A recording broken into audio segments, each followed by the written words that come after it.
Заседание Уссурийского районного суда назначено на 6 декабря в 10 часов утра.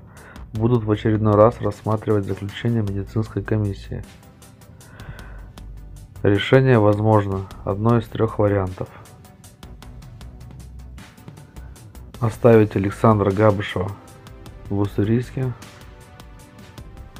перевести в диспансер общего типа в один из городов России, например, в Якутск, выпустить на свободу. Наш канал хотел бы напомнить, что 22 ноября у шамана день рождения.